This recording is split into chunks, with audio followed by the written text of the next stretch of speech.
Hey everybody, my name is Dado and I got about 700 hours in this game, and today I'm going to teach you how to not suck as a Skulk, because there's a lot of new rookies because the game went on sale. I'm not saying that's a bad thing, because this game definitely needed some more players in it, but being a Skulk is intimidating, or being aliens is intimidating because it's very foreign to people.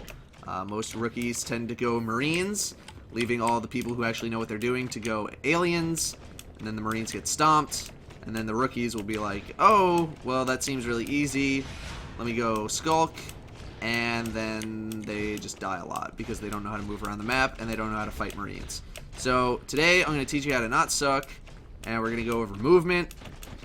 We're going to go over combat. And we're going to be going over what you should be doing as a Skulk in Natural Selection 2. Now you may have noticed I have been making circles around the map, but I've also been jumping off a lot of stuff. This is how you should be moving around the map. This is called wall jumping. Now, what is wall jumping? Well, it's what you basically see right now. You jump off the wall. Basically, here, let me explain it a little bit better. Basically, you should not be walking around like this. This is very bad. You move very slow, and you are very susceptible to Marine attack. It's just not a good way to move around the map. So, wall jumping is basically jumping off the wall, jumping off the ground, onto another wall, jumping off the ground, onto a wall, etc., etc., etc., until you get where you need to be. So to wall jump, basically run up to a wall, jump, jump, jump, jump, and you want to keep jumping to keep up your momentum. Because when you jump off of a wall, you will gain temporary speed until you stop jumping or start moving like that. Notice how I lost all of my speed. So basically, the split second that you touch a wall, you want to jump off of it and jump onto the ground. And the split second that you hit the ground, you want to jump and hit the wall. Wall, wall, walking through here. The door will unfortunately halt all of your speed. You can jump off the same wall multiple times. You can go wall, wall, wall, like I'm going to do right now. Wall, wall. I messed that up. Hang on. Here we go. Wall, wall, wall, wall, wall, wall, wall, wall, wall, wall, wall. And it doesn't have to be a wall. It could be this thing, pillar, wall, pillar. But that's how you should be moving around as a Skulk. It's a lot faster. You're less susceptible to attack. And, well, that's basically it. I believe that you can, yeah, if you're in midair and you hit the space bar, so here, you will jump again. So you can like preemptively jump if you want. I don't like doing it. I'd rather just time it myself. But the option is there if you want to jump. If you want to time your jump exactly, you can just pre-set it up. So let's grab celerity real quick. Now celerity does not, just because you have celerity does not mean you should wall jump. Because, I mean, it looks like you're moving fast. But let's check it out with wall jumping. So wall. See how much faster I'm going? I can skip that middle pillar. And you're hearing that roar sound? You get that kind of like rare. There. That. Rare. That's what you want to be aiming for when you're wall jumping. If you're making that kind of rare sound, that means you're moving at one of the fastest speeds possible as a Skulk. So that's what you want to be listening for. And then when you get leap, which is 4 biomass, so you need 2 hives, you can use that to go even faster. But be aware, look how much energy it drains. Bottom right corner. Boom. Almost half your bar in 1 leap. So 2 leaps, and you're almost out of energy. But you can use that to propel yourself into a wall and start your chain over. So let's say you're just in the middle of nowhere. There's nowhere else to really jump. As long as you keep jumping, you will keep up your speed. And it doesn't have to be a wall. I think I don't forget if I said that. It doesn't have to be a wall. It can be a pillar. It can be a box. Just never lose your speed. So that is how to move around. This is probably my favorite. Right there. Getting across the courtyard while using the railway as protection. And look at all the speed. I even got the roar sound. Okay? So that's how you want to move around. The only time you don't want to be fast is when you're setting up for an ambush. So now a lot of rookies will go up this wall. You hear all the noise I'm making. That's not good, because when the Marines come through here, they're going to hear all that noise. The first thing they're going to do is look up at the ceiling. And that's where you are, and you're going to die. So, in order to properly set up for ambushes, you want to hold shift. Notice the complete lack of sound that I am making. That is because when you hold shift, you walk absolutely silently. You walk a lot slower. So, for example, let's just get up here. Shift. Shift. So you move a lot slower, but you move perfectly silently. And the other way to move silently is to get Phantom, which is the shade upgrade. But you don't too often see commanders going shade first. So that's how you move silently, and that's what you want to do when you want to sneak up on Marines or you want to set up an ambush. Okay, so next is combat, and I'm not going to be narrating at the same time that I'm playing. These are just some clips that I got while I was playing. So, for combat, you need to be moving constantly, but you don't need to be biting constantly. Biting does drain energy. It's not a lot, but it does drain a little bit. It can also block your vision, and while it's, for a very short time, it's important because you can lose track of Marines if you're always biting. You should try and approach Marines from as close as possible without being detected. It's much easier to kill them. If you're just caught in the open, just run away and ditch the situation or approach it from a different angle, because there's no way you're going to try and beast mode your way in. It's very difficult. So when you're in an ideal situation in the early game, it's important to know about the Parasite 2-bite. Marines have 100 HP and 30 armor at armor 0, basically the start of the game. Armor is essentially 2 HP, so Marines have 160 HP. Bites do 75 damage, times 2, that's 150. Parasite does 10 damage, 160. You see where this is going? You should always try for the Parasite 2-bite, or the 2-bite Parasite if you're feeling fancy or pro or you want to get a Parasite kill. This is on Marines in the early game. Armor 1 will always take 3 bites, or 2 bites, but a lot of Parasites, and that's not really how you should be killing Marines.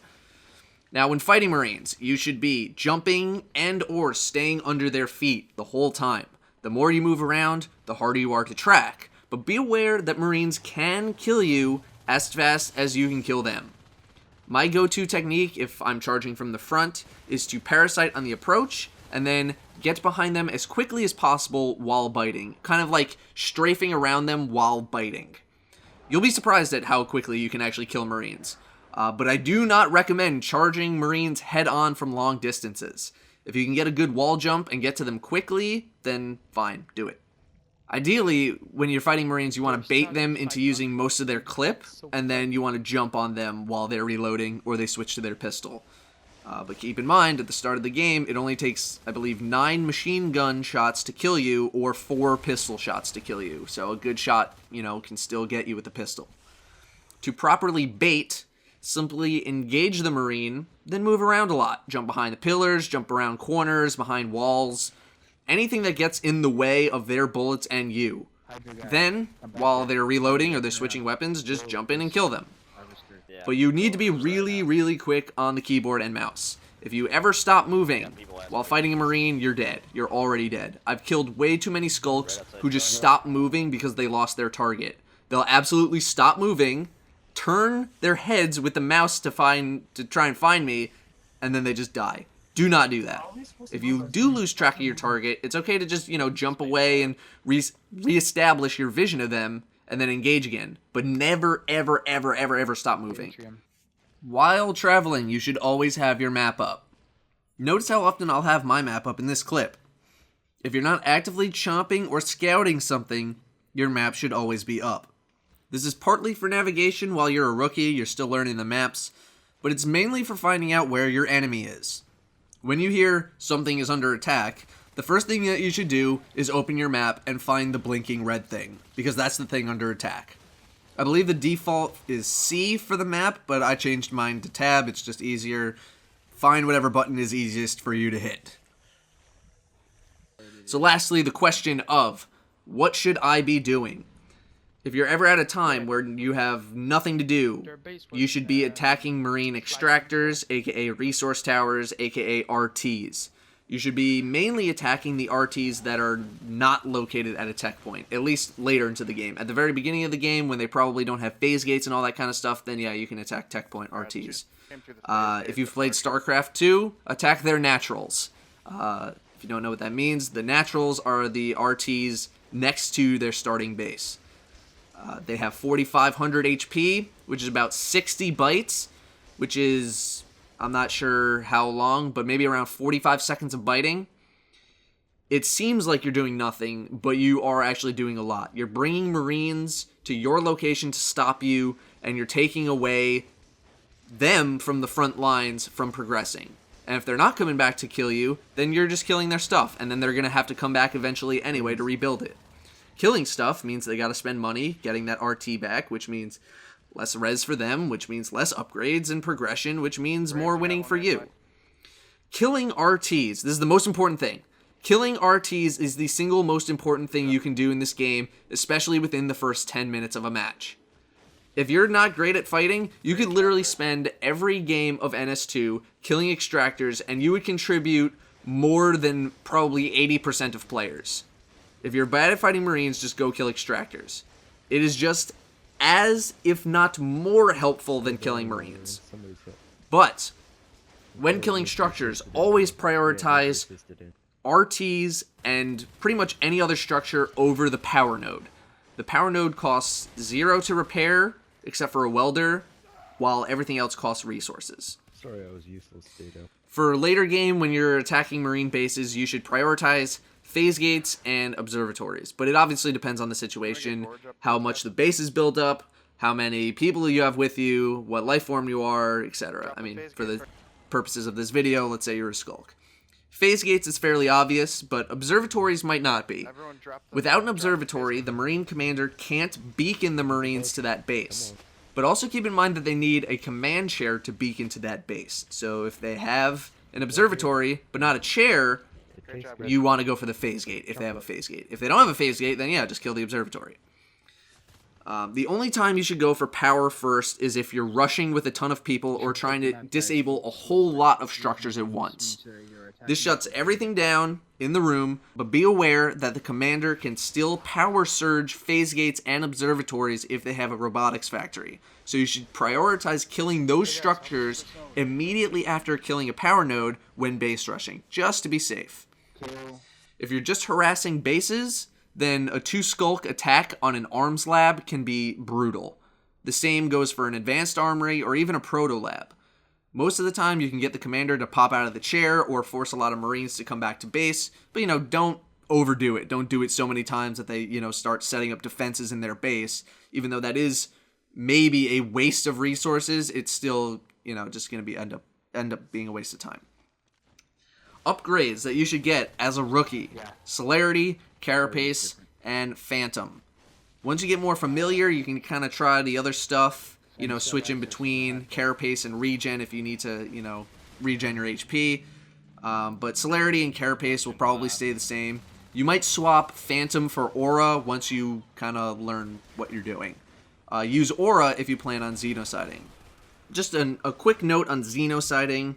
So you should really use Aura for Xenociding because you can see how much HP the Marines have based on the color of their icon above their head. Yellow means they have a lot of HP, red means that they have a little HP.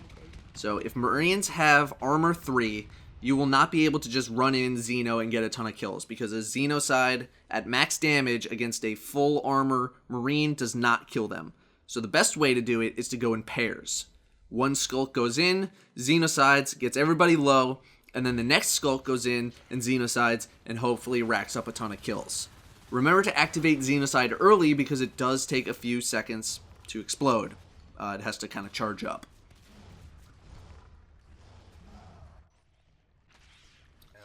So that is the basics of how to not suck as a Skulk in NS2. If you have any questions, post in the comments and I'll help you. Also, I feel obligated to say that this channel is not a channel devoted to Natural Selection 2. It is my second channel where I post general gaming videos, so please do not feel obligated to subscribe because I don't know how many Natural Selection 2 videos I will be posting here in the future. This video was strictly made to teach rookies how to be a better Skulk, because being a Skulk as a rookie absolutely sucks. Thank you very much for watching, and go bite people, and be good at this game.